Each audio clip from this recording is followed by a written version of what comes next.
Sup everyone, we're back at the More Greatest Attorney Chronicles, and we are starting the second day of trials. In the name of Her Majesty the Queen, I hereby declare this court to be in session for the second day. We resume the public hearing of Albert Hairbrain, here present, who stands accused of murder. Are the counsels for the prosecution and defense ready to proceed? There they are. The prosecution is ready, my lord. Yeah, he's probably dumbfounded. The defense is ready, my lord. As promised, Lord Van Zykes has his apprentice with him. His apprentice with memory loss. Whoa, I just dropped something. I think I ended up dropping some crackers on the ground. Oh, crackers. If I may, Lord Van Zykes. Yes, my lord. There appears to be someone standing at your side. Ah, yes, my apprentice and assistant. I wonder if he's gonna start pouring the bottle for him. The prosecution believes today's proceedings will see the complexity of this case rise considerably. Oh my god. Wow, if that isn't a frickin' sign that it's Kazuma, I don't know what is. He literally slices off the cork. And then sheaves his frickin' sword. I therefore instructed my assistant to attend to it, ensure the smooth running of the trial. And the smooth running of liquid refreshments, by the look of it. The way he holds himself, the way he moves.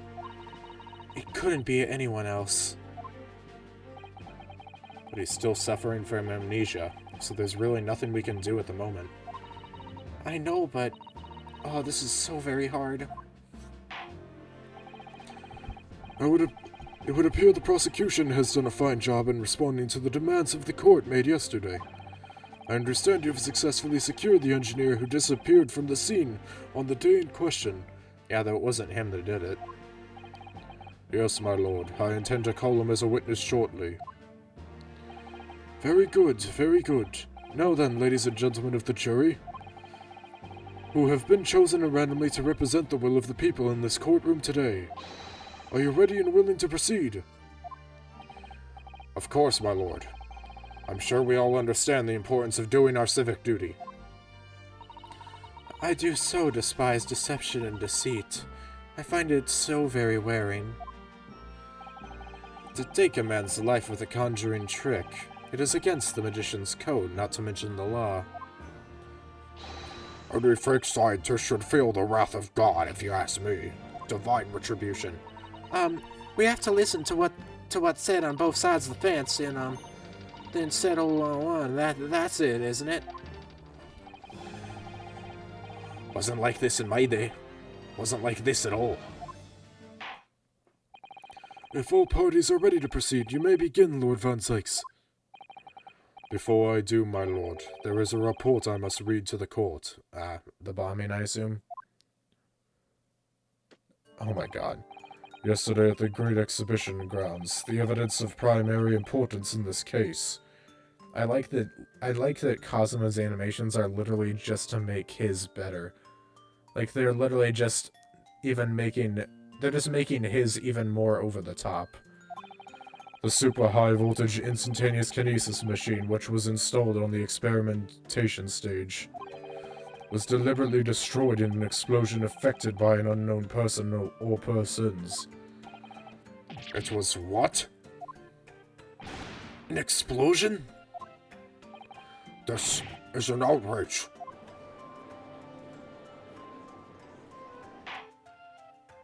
No, I just realized we didn't have a single... what do you call it? During the last, shit, we didn't have a summation examination during the first day of trial. Yes, I heard this grave news yesterday. Scotland Yard submitted a report to my office in the evening. I read that the machine was blasted to smithereens and the wreckage reduced to ashes in the flames. I have here photographic prints of the scene taken in the wake of the explosion. This just shows that there's a trap door. This literally just helps our case. It shows what little remains of the machine. Yes, a terrible business. He did it to destroy the evidence, did he? Yeah, but he created that Enoch Drebber. The court will take this print as evidence, counsel. Alright, let me get a look at that. Late yesterday afternoon. Why are you looking at the evidence right now? I'm trying to speak. Oh, there we go. Yeah, I think it's the literal main point is just the fact that it turns into a freaking pitfall. I can imagine Goofy going down and going, Yahoo!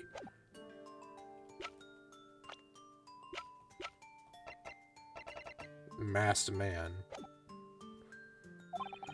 The protection afforded by the machine and by the special Dispensation for Scientific Equipment Act was revoked. However, before a thorough investigation could begin, the invention was obliterated from existence. As such, this will become a very different trial. Well then. As it stands now, with no evidence on which to draw meaningful conclusions, the authenticity of the kinesis machine will remain forever in obscurity. Indeed. A most unfortunate state of affairs. However, one thing remains clear.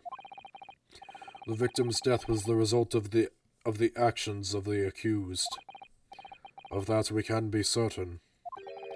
For it was the accused himself who was operating the machine and who ultimately caused it to lose control. Objection! As Lord Von Zykes rightly says, this is a very different trial now. The accused accepts responsibility for his part in the events that transpired. He acknowledges that Mr. Asman died as a result of the accident caused by his machine's malfunction. However, unbeknownst to the professor, he was being deliberately deceived by a pair of very clever fraudsters. Names, counsel, if you please. The engineer, Mr. Enoch Drebber, and the victim himself, Mr. Odie Asman. So what exactly were these two men up to behind the defendant's back? The defense intends to expose that information, thus establishing the unequivocal innocence of the defendant. Kind of stuttered a bit there, but the point's made. Thank you, counsels. The positions of the prosecution and defense have been clearly stated. Lord Von Zykes, summon your first witness, please. At once, my lord. The prosecution calls the engineer, Mr. Enoch Drebber, to the stand. Right off the bat, here he comes.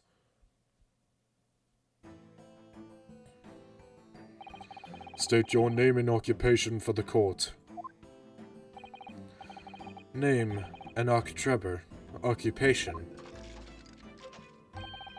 Hard to pin down, I would say. See that black monocle? Yes, why do I feel as though I've seen it somewhere before? Oh, you too? I had exactly the same feeling myself. Your file indicates that you are currently being investigated in connection with another case. The theft of a waxwork model, is it?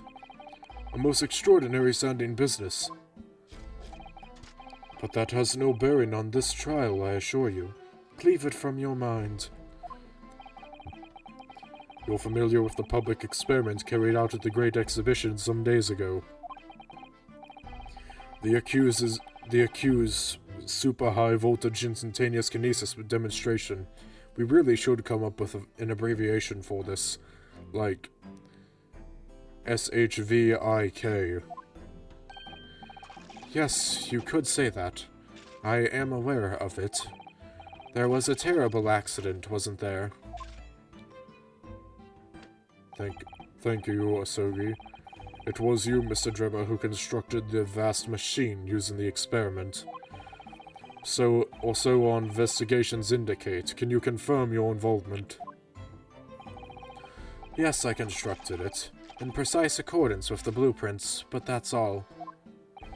Then the court will be very interested to hear your thoughts about the machine, I'm sure.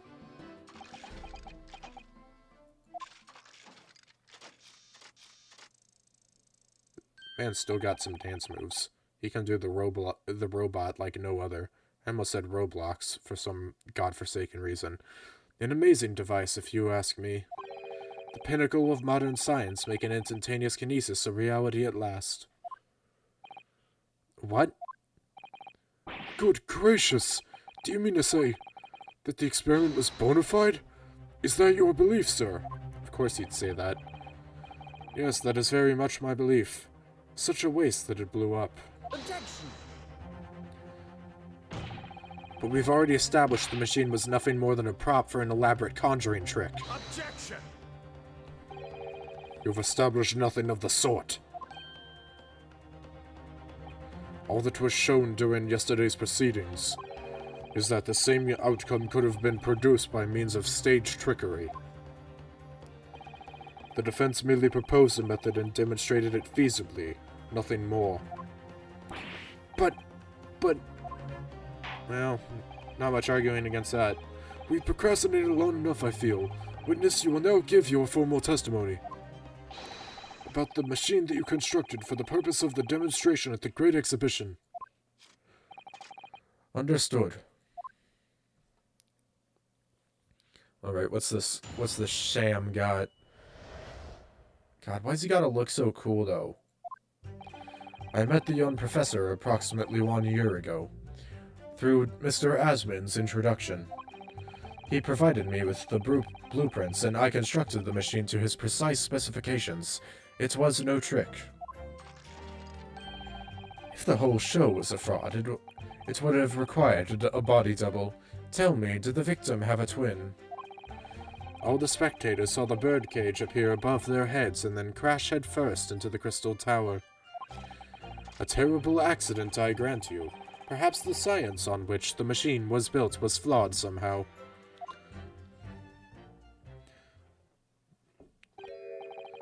A body double? That goes without saying, surely. To give the impression that something has moved, when in reality it hasn't, is a basic conjuring principle. The deception cannot be achieved without substituting the original with a fake at some point in the performance. But would I be right in saying you haven't managed to establish anything along those lines? Incidentally, the prosecution has already confirmed that Mr. Asman has no twin siblings. It's my understanding that this witness is well versed in conjuring artfulness. But such talents do not indicate that he was actually able to accomplish what he claims. Namely, the construction of what, by all accounts, must have been an extremely complex scientific machine. Whatever do you mean? Yesterday's proceedings brought the true nature of your past exploits to light, Mr. Drebber. Indeed it did, my lord. As a swindler who preys on innocent scientists to elicit government grant money through conjuring know-how. Yes, it's true that I possess considerable knowledge of stage magic. But crucially, my scientific knowledge more than matches that of any academic in the field. Investigation of the witness's workshop attests to that claim, my lord. As evidence, the police found this Royal Society trophy for young talent in science there. Yes, that's true. We spotted it there ourselves. If a hypothesis is sound, it can always be forged into a physical manifestation with sufficient skill. Though I may have sold the secrets of some deceptive wiles to sniveling, talentless scientists in the past.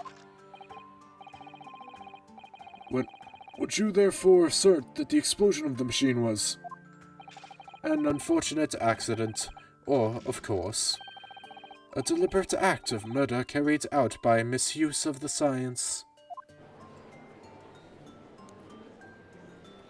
Man, I hate this dude, but he looks so cool. But I hate this dude, but he looks so cool. Counsel for the defense, your cross-examination, please. Yes, my lord.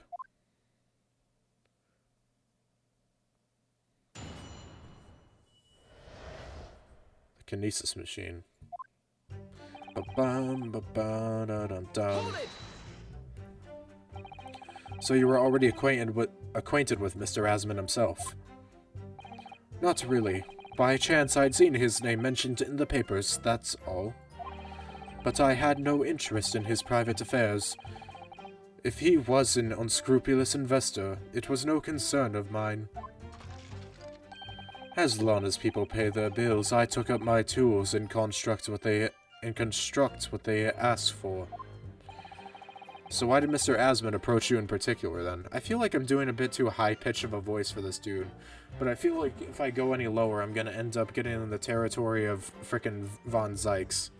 I'm not good at balancing my voices.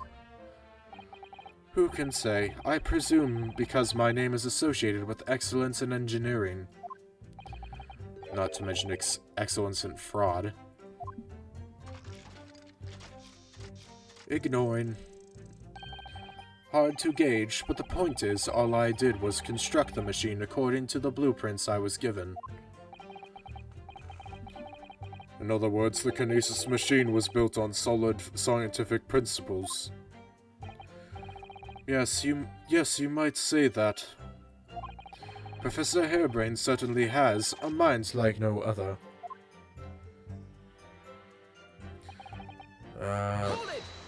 Number 2. It's clear that you have both scientific knowledge and knowledge of conjuring magic. However, the more knowledge you have, the better equipped you are to handle whatever comes along. But your implication is that I furnished the machine with some trickery, I think.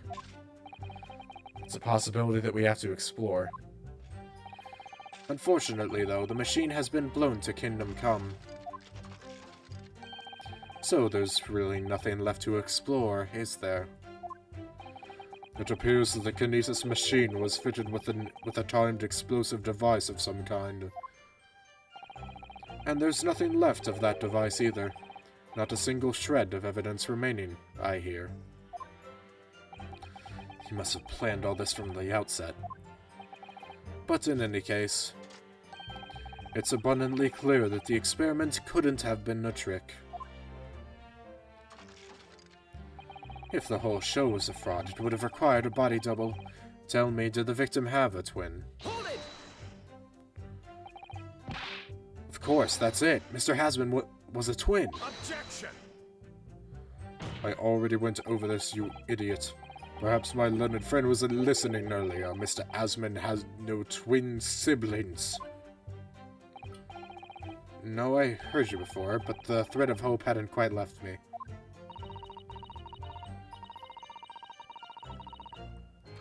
The demonstration could have been a trick if there was somebody who looked sufficiently like the victim. Hold up. Do we got anyone that looks similar? I don't really see anyone. I was thinking maybe Enoch because they both wear a monocle, but this dude kind of has glasses actually, so it's not, I don't know.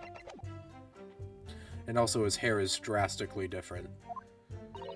But Dr. Seif absolutely ruled that out as a possibility. It is beyond question that the victim himself, Mr. Asman, did move from the stage to the Crystal Tower. The fingerprints found at the scene attest to the fact. So it can't have been orchestrated using someone who looked identical to Mr. Asman, then. What are you thinking, Mr. Naruhodo? Oh, no, nothing. Just that the idea of someone who looked identical to the victim is plain in my mind. Who knows, maybe the professor looked like him. Hold it! It could, I mean, if we don't know what the professor looks like, it could be that the reason why we don't know what the professor looks like and why that no records show up of someone that looks like Odie Asman is because maybe the brother of Odie maybe the twin of Odie Asman is the professor. I don't know. It crashed headfirst, you say? According to the many witness reports from those there at the time, yes. Were you not there at the exhibition grounds on the day? Checking memory. Unlikely. I rarely leave my workshop. Yet another of your unique inventions was found at the scene.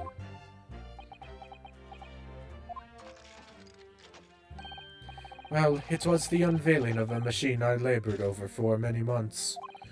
I saw it clearly with my own eyes, the birdcage plummeting headfirst into the tower. What a surprise. I believe the victim's neck was broken from the headlong fall, wasn't it? How would you have come by that information? Even an infernal recluse like me reads the newspapers, you know. According to the reports, 2 injured were apparently on the victim's body. 2 injuries, even. Yes, he'd been stabbed in the chest by a screwdriver believed to belong to the defendant. And he had broken vertebrae as a result of a fall from considerable height. Correct. My learned friend has been doing his research, it seems. Do we know which injury was the fatal one? Sadly not. Forensic science is not yet at a level where such things can be determined. What we do know is that the victim died having sustained both injuries at some point during the experiment. Couldn't you just... If that's the case, couldn't you just damage the body in like a million different ways in order to just obscure the cause of death? And since he was found in the birdcage with his neck broken, it's obvious that he fell from a considerable height. I suppose that's hard to deny. And the last statement. Hold it! Hold up. So you understand the science, do you? Not in the slightest. Oh, right. As I've said a number of times, I'm an engineer. My job is to manufacture according to the blueprints I am given. I would be inviting manifold problems if I foolishly allowed my brain to digest the ideas behind them. I could be accused of stealing those ideas, for example. But how is it possible to construct a machine without really understanding the principles it relies on?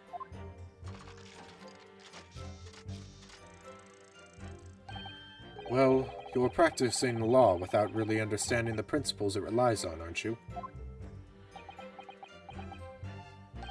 Very good point. Stand up for yourself, Mr. Naruhodo.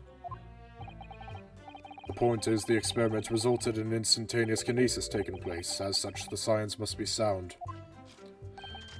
Yes, and really, experimental results are all that matters when it comes to proving a hypothesis. Interesting. Well, he's certainly very sure of himself. What do you think, Mr. Naruhodo?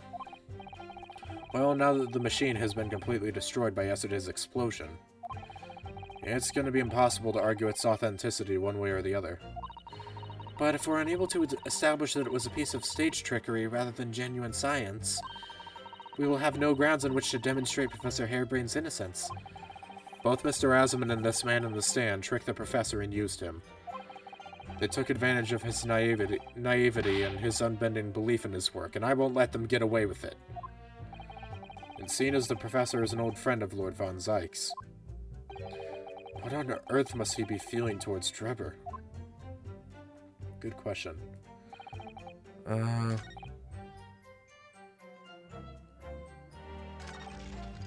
it was a fraud, it would have required a body double.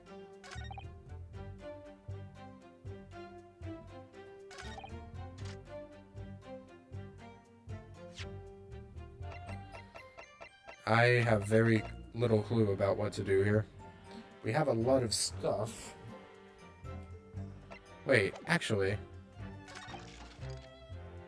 Birdcage appear and then crash head first.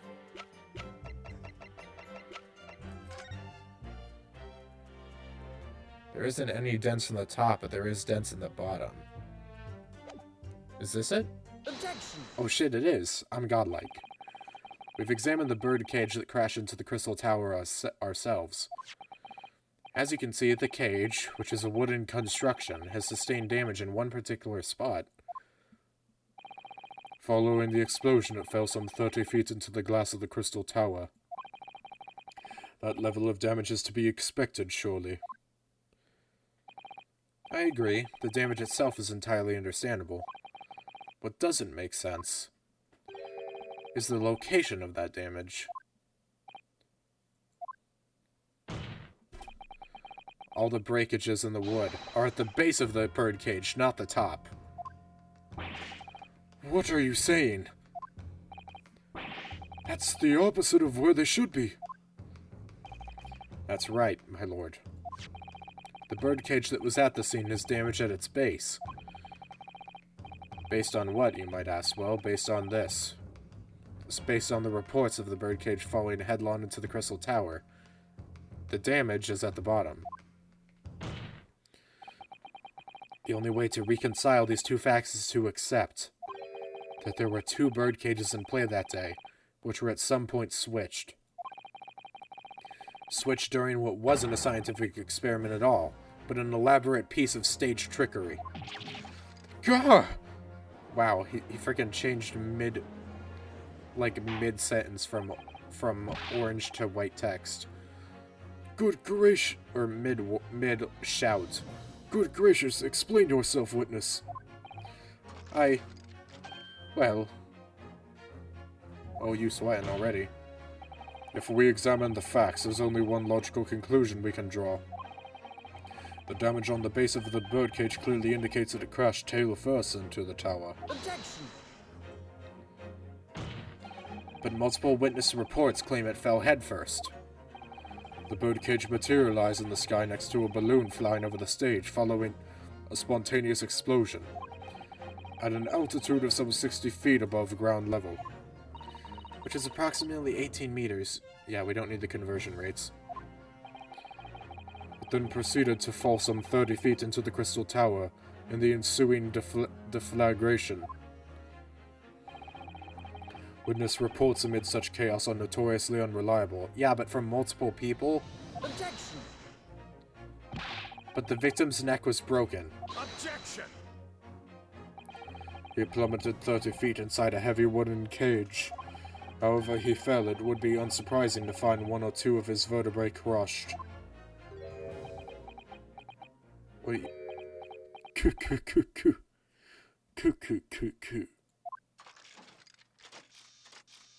その通りだ. A riveting scientific analysis of events from the prosecution there.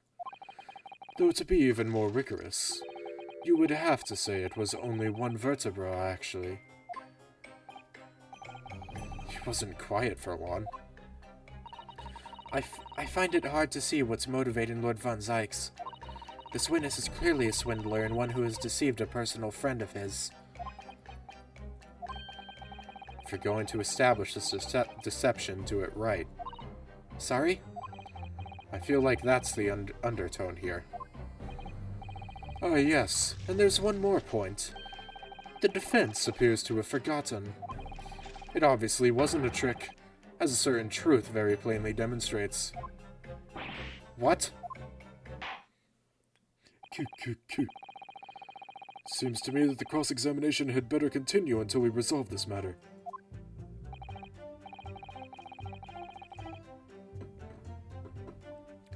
Mr. Trebor, you will amend your testimony with details of this truth.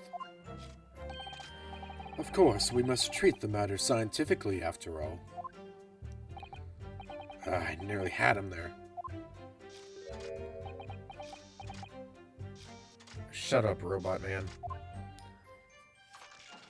I can't decide whether to give him some, like, super villain voice or to give him a robot voice, or both. Because there's nowhere else 30 feet high for the birdcage to have fallen from. Bruh.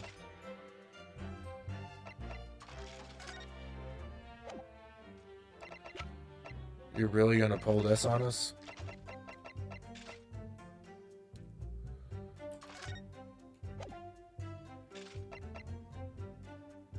Objection!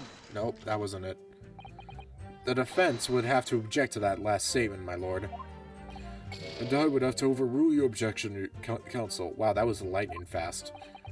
The defense would have to accept the penalty given. Glad to hear it.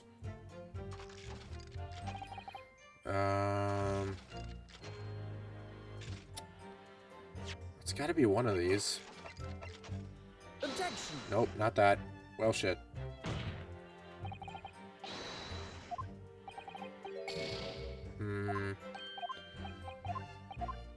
Okay, well that wasn't it. Just going about the brute force method, because there's quite a few things that could be. I thought it would have been that, but I guess not.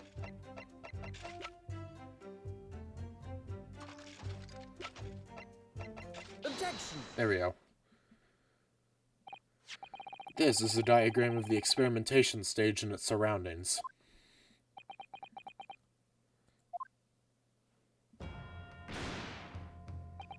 We know that somehow the birdcage appeared in midair before falling down into the crystal tower. A fall of about 30 feet, or 9 meters. However, if you examine the diagram carefully, you'll see that there is one other possible location from which the birdcage could have fallen. The same distance of 30 feet. No.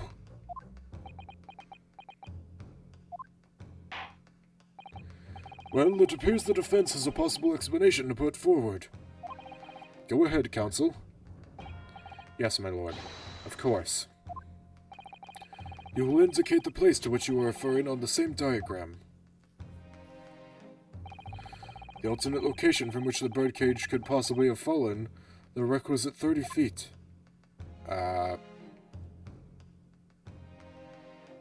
is it panning down? Eh? Is it this?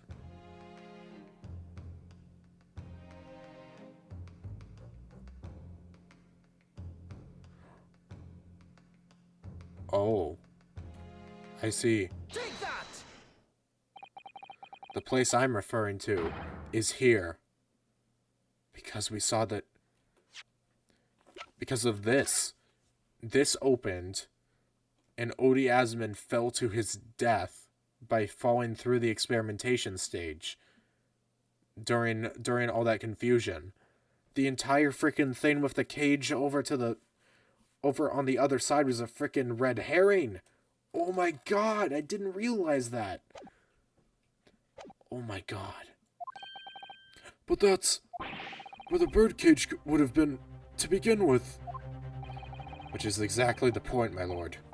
Yes, the birdcage was in the machine on the stage. But what we must also consider is the height of the stage itself. Go on, counsel.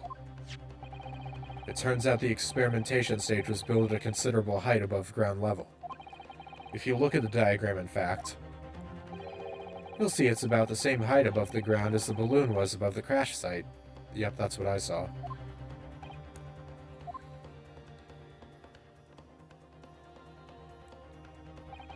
When the experiment got underway, the machine and the birdcage were engulfed in steam. A straight shot down. At that moment, the floor of the stage gave way and, if we assume there to be a void underneath, this birdcage and the one seen by the audience would have fallen almost exactly the same distance. Damn, we're starting this trial off strong. Once again, my lord, this all points to the fact that there was not one birdcage, but two. Objection! He's an ass for proof, isn't he? My learned friend has no evidence that the stage had such a contrivance in its design. Wanna bet? Someone is responsible for the criminal destruction of the kinesis machine itself, it's true. However, the stage still stands. And take a moment to look at the photographic print on the scene of the scene following yesterday's explosion. This dude fucked up. Good lord, the metal grill that formed the floor of the machine is undone. Yes, most likely blown up but open by the force of the explosion that destroyed the rest of the machine. Yo, Dripper dug his own grave, this dumbass. The defense calls for the space below the stage to be investigated immediately.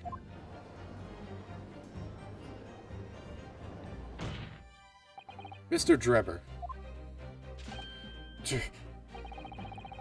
It was you who built the kinesis machine. Which means that it was you who built the 2 bird cages that were used to carry out this deception.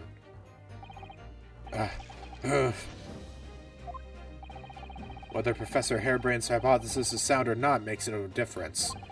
Because it's the construction of this machine that matters. A machine designed to take Mr. Asmund's life. And lay the blame firmly at the Professor's door. Something that could only have been carried out by you, Mr. Enoch Drebber. Oh, he's pissed already. Wow! Look at that noodle hair. Slice it. Thank you. Thank you, Kazuma. If my learned friend has reached the end of his wild assertions. Oh my god. He freaking poured it just to get it crushed. The prosecution would like to crush the defense's argument slowly, but surely. Sorry for pausing the recording there. I thought the cat was trying to get into the room, but it turns out it was just paranoia. It was like the phantom rain, you know when you think your phone rings, but it actually doesn't? What? Your argument fails to hold water, much like my chalice now that I've shattered it. On 2 counts. 2? Firstly, before and after the experiment, this witness went nowhere near the kinesis machine. Every relevant member of staff from the exhibition has attested to that. And I believe members of Scotland Yard have also been on watch duty on every public experiment. You ever think that people could be, you know, bribed? In other words, Mr. Drebber had no opportunity to switch the alleged pair of bird cages. Objection. But I've already explained why he wouldn't have needed to.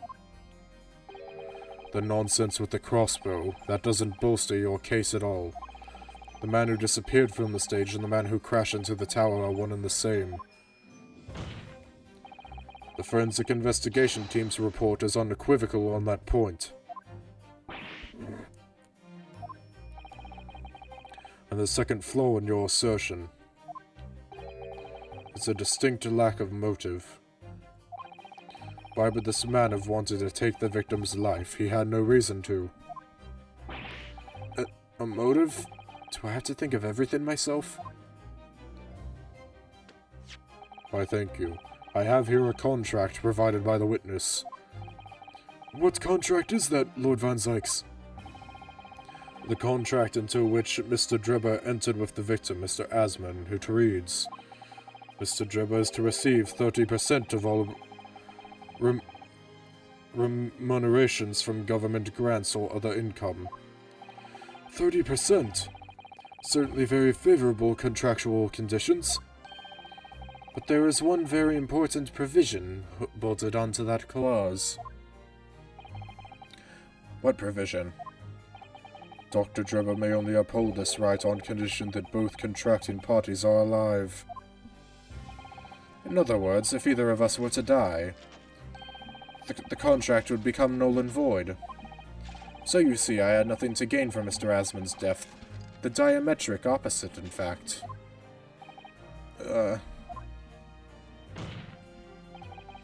Need I say more? The witness had neither an opportunity nor a reason to commit the alleged crime. In short, the possibility of Mr. Drebber having done as you suggest is nil. Look at this man. If that ain't a super villain pose, then I don't know what is. It seems the defense's assertion was somewhat wide of the mark. Lord Van Zykes, you will submit the contract as evidence, please. Okay. It's true. If Drebber had no opportunity to switch the birdcage on the stage if no one in the Crystal Tower. With the one in the Crystal Tower, he couldn't have done it. In any case, I have no idea what his motive might have been. Let's check it again ourselves. The investor, Mr. Odie Asman, hereby enters in a contract with the provider, Mr. Enoch Drebber, to fund labor for the super high voltage instantaneous kinesis machine. Okay. Receive 30%. Contracting parties.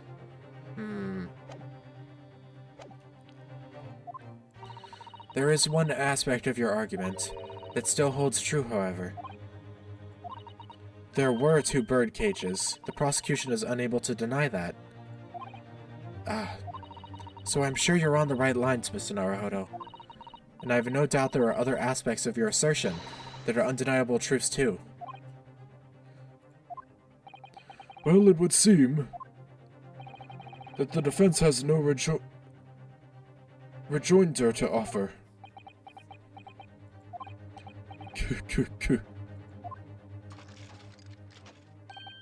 Well, I must say I'm a little surprised. I came here to testify about the machine I built, and instead my reputation is defiled. But the prosecution's counter has set the record straight, I think. It's impossible that I'm the culprit. Objection! Bitch, I ain't done yet. But I'm not done yet. We'll throw in another offer. Call now and we'll double the offer. At the beginning of this trial, we believed that there was only 1 birdcage. Yet now we know there must have been 2. In other words, there was more to the demonstration than we realized at first. I think it's abundantly clear that the same applies to the culprit. Get to the point. The stage demonstration was constructed and set up in its entirety by you, Mr. Drebber. Therefore, it's inconceivable that you had no hand in the events that transpired. So, if circumstances mean it's impossible that you could have carried out the crime yourself, it points to the fact that someone else was involved. Someone else? Counsel, what are you suggesting? Yes, my lord. Mr. Drebber had an accomplice. Objection! Oh, shit. An accomplice now. Well then, I presume you're prepared for what's to come. Now that you're accusing not only this witness, but someone else of the most serious of crimes. If these accusations turn out to be false, then make no mistake. The prosecution will demand an equally serious punishment for your slander. Well, counsel, do you intend to pursue this course and formally accuse another party of involvement in this matter? What do I do here? At the moment, this is little more than a hunch on my part. I don't know for sure if Drebber had an accomplice, or even if he is the real culprit here. One way or another, though, I have to make my position clear, as a lawyer. So what's my stance going to be?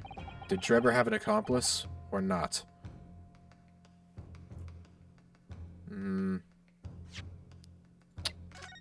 God, I think I know. The defense is ready to name Mr. Drebber's accomplice. Somehow the 2 bird cages must have been switched. Everything points to that. Yet according to the coroner's report, that's not a possibility. But that inconsistency itself is a clue. Counsel? It was the victim himself, isn't it? That's my guess. My lord? You have received a stark warning already. If you are nevertheless determined, then I must ask you to identify this alleged accomplice by name. Because, look here. I don't see any loopholes in this thing here. Which means that only uphold this right on condition that both contracting parties are alive. So what I think is they weren't trying to originally, or at least Asman didn't think that he was going to end up dying.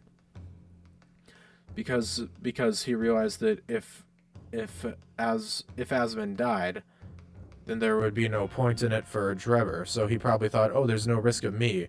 But maybe if it was split 30%, maybe the last 30% went to Hairbrain, Albert, which would mean maybe they were just trying to cut him out of the deal by doing this. That's my thought. So, your answer, please. Who do you claim to have been Mr. Drebber's accomplice?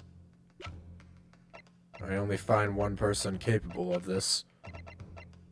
Take that! Who is this person? Someone intimately related to the crime, my lord, and someone you surely wouldn't say you don't know. Yes, thank you. I am aware of the person, obviously, but on what basis do you claim felonious involvement? Oh shit, I was wrong? You surely wouldn't say you don't know, would you? Okay, I thought that was it. I'm sure you simply slipped and pointed to the wrong person, didn't you? I guess I was wrong on that. There's no other explanation. No slip-ups this time, please, counsel. Who did you claim to have been Mr. Drebber's accomplice? Okay, it's gotta be someone... It couldn't be. Take that! Nope, okay, good. I was about to say, if it was him, I was gonna be like, what? So, it's not them? If it's not them, then who the hell?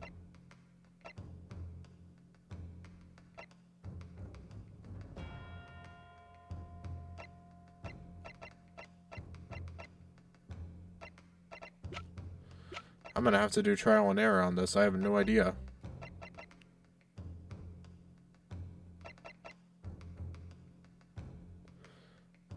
I don't know, you? Nope, okay, I'm gonna skip ahead. My only other thought is maybe the coroner herself was in on it. This seems very far-fetched, though. Take that!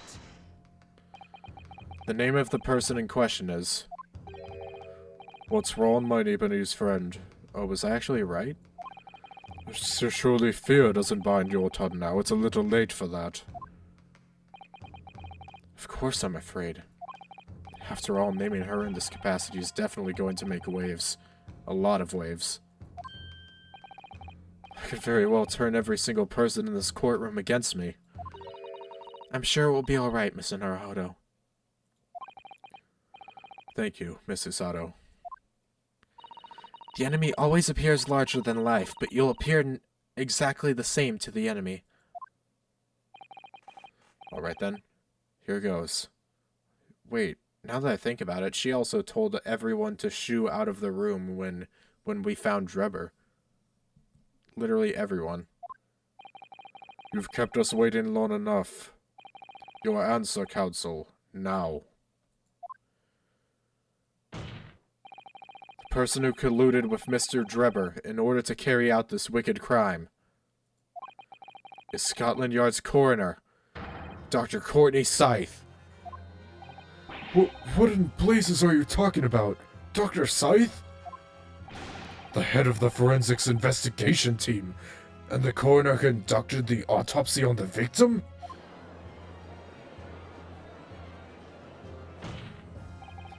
We know there were 2 bird cages, so who could have carried out the switch to complete the illusion? The accident happened in front of a huge crowd of spectators, and the area was immediately sealed off.